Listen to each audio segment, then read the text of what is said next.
Salut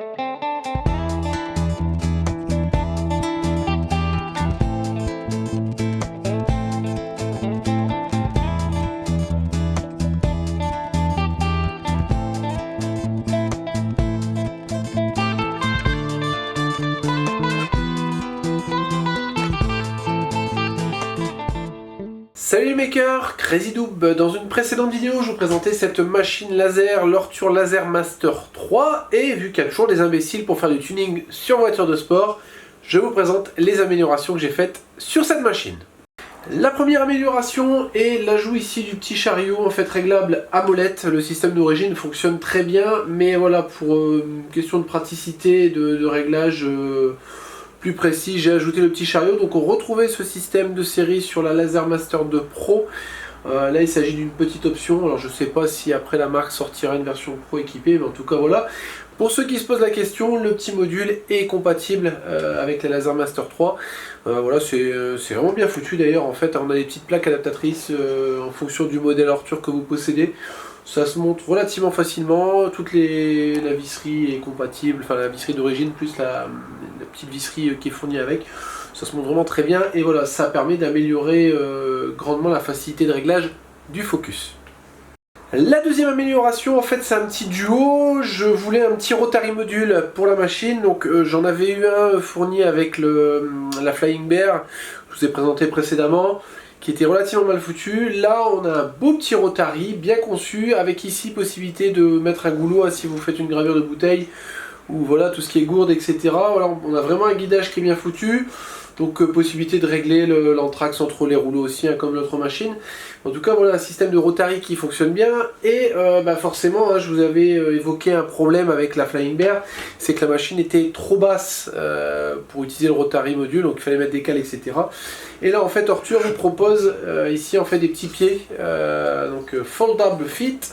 En gros, voilà un petit pied qu'on peut replier, c'est-à-dire qu'on peut utiliser la machine à peu près comme d'origine, même si elle est un tout petit peu plus haut que d'origine avec les petits patins qu'on peut avoir. Et voilà, ici vous avez 4 pieds qui permettent vraiment de rehausser la machine et de l'utiliser comme on vous semble avec le rotary. La deuxième amélioration n'est pas propre à cette machine, même si c'est Ortur qui l'a fourni pour sa gamme de machines. Voilà, vous pouvez l'utiliser sur d'autres machines laser. C'est une plaque en fait qui permet de venir recevoir les pièces à graver et à découper. Forcément ici on a un système donc en fait en profil alu, donc c'est du massif, hein, ça fait son poids, donc l'avantage en plus c'est que c'est une bonne assise. On a des petites nervures ici qui permettent de rehausser la pièce par rapport à la plaque et de faciliter du coup la circulation de l'air, notamment avec l'air assist. Donc on va améliorer également la découpe et pas forcément la gravure, mais en tout cas la découpe. Et on aura également ici le petit système donc avec deux petites molettes, donc dans les deux sens bien évidemment puisqu'on va en avoir ici, qui vont permettre en fait de venir caler la pièce. Donc ça c'est très pratique si vous faites des séries de pièces, des objets publicitaires, etc. Vous pouvez toujours installer la pièce au même endroit et en faisant une mise à zéro machine à chaque gravure, en fait vous allez toujours graver au même endroit. Donc plutôt pratique également. J'ai installé la plaque à découper sur le support de découpe, donc ici je vais pouvoir faire un réglage du focus, donc pour ça je vais me positionner un petit peu plus loin. Je vais pouvoir utiliser la petite molette ici, donc qui simplifie quand même énormément la tâche. Voilà, donc une fois que je suis bien en contact, je peux enlever mon petit levier. Je vais pouvoir faire du coup un homing.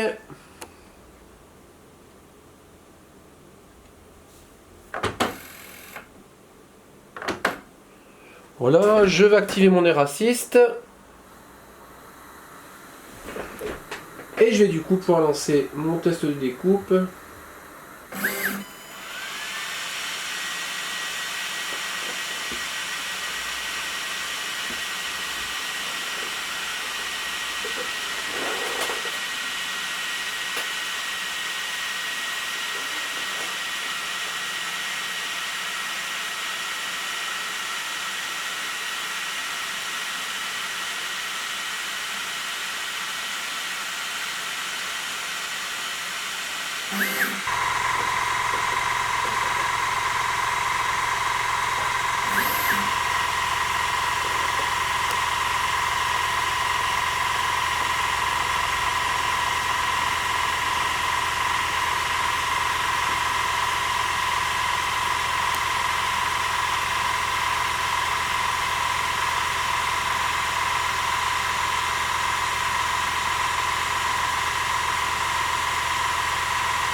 Et on a donc notre découpe impeccable et la plaque qui reste en position, donc on peut après du coup faire d'autres découpes assez facilement.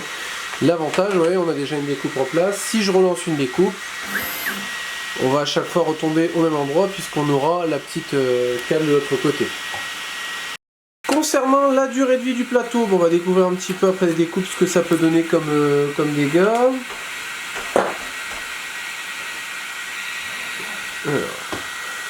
Donc on voit que la plaque a pris un petit peu d'humidité entre guillemets, et si on frotte, bon, on voit encore un petit peu l'ombre. Alors je sais pas si ça perçoit bien, mais on a encore une légère ombre de gravure, mais vraiment très léger, principalement où je suis repassé en fait la deuxième fois à vide. Mais sinon, on voit ici, j'ai pas de souci particulier, j'ai pas de trace en dessous. Concernant le rotary module, il y aura un petit réglage à effectuer. Donc on va aller ici. Donc je suis allé dans édition réglage machine, hein, tout simplement. Et ici on va retrouver. Alors, est-ce que je vais tout avoir ici? Soft limit, timing cycle, output setup. Dans output, je pense. Ouais, c'est ça. Voilà, donc en fait on aura ici le nombre de steps par millimètre. Donc on va retrouver sur X et sur Y. Donc faire attention, il faut bien se mettre sur Y. Donc Y step par millimètre. Donc on a une valeur de 100 par défaut. Donc il faudra juste la passer à 80. Ce qui fait que le module en fait ne fera pas de. Enfin aura le nombre de pas par millimètre nécessaire. C'est qu'en gros on va régler le nombre nécessaire de pas du moteur pour avoir le bon calage du dessin tout simplement sur le rotary module. Je sais pas si c'est très clair, mais en tout cas ça allait dans ma tête. Si vous avez des soucis, n'hésitez pas à mettre un petit commentaire, j'essaierai d'y répondre. Et on va avoir un deuxième réglage également, donc ce sera un petit peu différent si vous utilisez Universal G-Code Sender ou autre.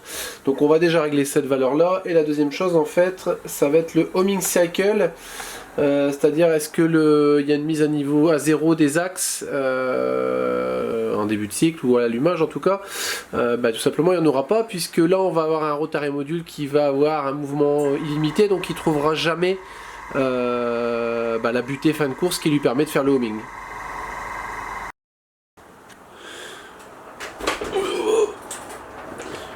Petit test de gravure sur verre, donc j'utilise une canette de bière, voilà. Donc j'ai installé le rotary module donc sur la petite prise arrière. J'ai pas oublié de basculer le petit interrupteur au fond de la machine. Du coup, je viens tout simplement à la main faire ici un petit focus, donc je vais remonter légèrement la tête. Voilà, je déplace un petit peu le chariot pour vraiment avoir mon levier de focus sur la pointe de la bouteille. Donc voilà, je règle un petit peu. Comme d'habitude, je viens rentrer en contact, je relève le levier, je viens aligner ma tête avec la partie haute également. Donc moi je peux installer la tête à cet endroit-là, ce sera le point de départ de notre gravure. Au niveau de mon logiciel, je suis à 200 mm minute, donc pleine puissance bien évidemment, hein, c'est important. On va pouvoir lancer notre gravure test.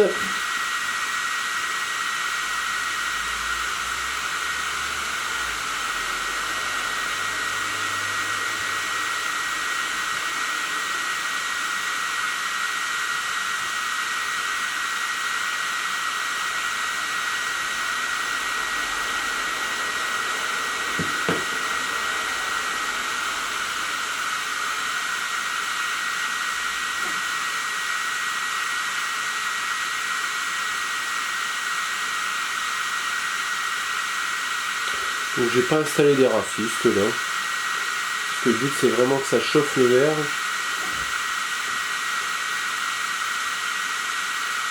Donc il est inutile d'essayer de graver directement le verre sans un morceau de scotch ou un coup de peinture avant. En fait le verre va pas du tout recevoir va pas être attaqué du tout par le laser, va juste le refléter. Donc on rajoute une matière au-dessus justement qui va avoir le rôle de recevoir la chaleur en fait et de provoquer la gravure.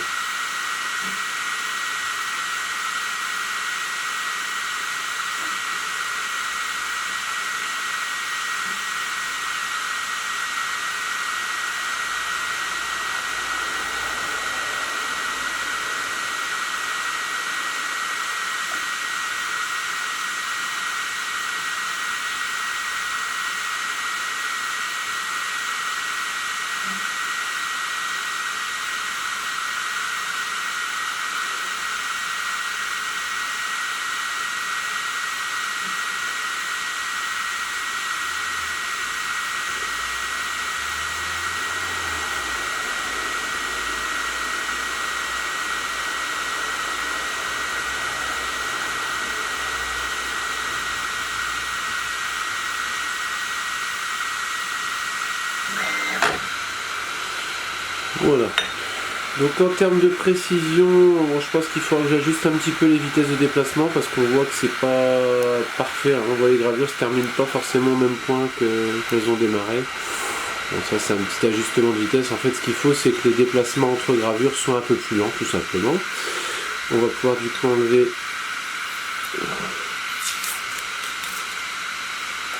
le tape. Donc bien évidemment le scotch papier est découpé, hein, ce qui est logique.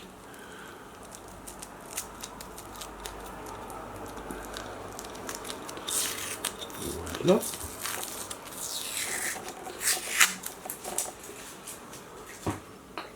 Un petit coup d'alcool isopropylique pour enlever les traces d'adhésif. Oui, tout quoi. Hop.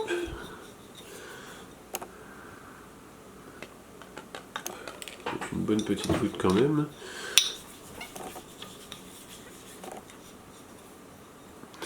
Alors, je sais pas si on le voit bien, mais en tout cas la gravure est bien faite, il n'y a pas de souci.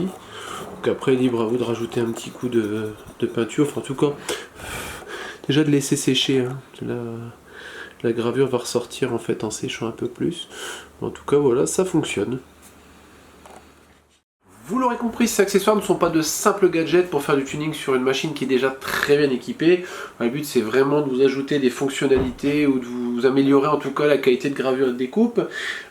Pour ce qui est du Rotary Module, c'est un de ceux les mieux conçus que j'ai pu tester jusque là, même si les petits galets à l'avant sont toujours un petit peu emmerdants pour des pièces un petit peu plus longues. On va toujours se retrouver en fait avec la pièce qui va taper dessus et non plus sur les rouleaux de guidage. Un peu dommage, mais bon, en tout cas, voilà, il est pas mal foutu, d'autant plus avec le petit interrupteur à l'arrière. Voilà, on a quelque chose qui est quand même très pratique. Dommage qu'il n'y ait pas eu un petit bouton ou alors une petite fonctionnalité avec le bouton arrière qui permettait de faire varier au niveau du firmware GRBL le nombre de pas par millimètre, voilà, en fonction d'utilisation en rotary ou en déplacement, et activer, désactiver le cycle de mise à zéro des axes. Après voilà, je pinaille un peu, hein, ça fonctionne très bien. Pour ce qui est du petit module ici de mise, de réglage du focus, bon c'est juste top. Voilà, hein, je vais dire une machine laser qui n'en est pas équipée, clairement c'est un peu de la merde, on peut le dire.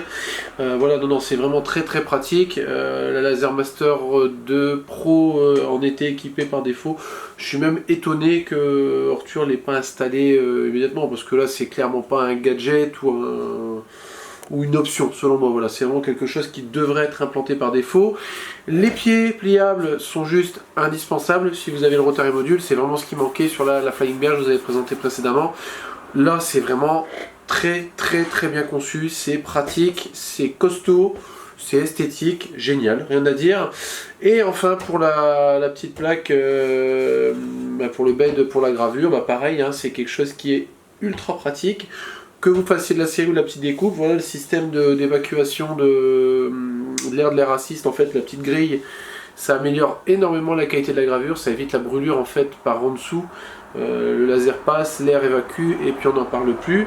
Le petit système de calage de pièces également, si vous faites des petits objets, décoration ou autre en série, ou des cartes de visite en bois, enfin voilà tout ce qu'on peut faire. Voilà, vous mettez toujours la pièce au même endroit, donc ça c'est extrêmement pratique également. Non, très satisfait en tout cas de ces accessoires.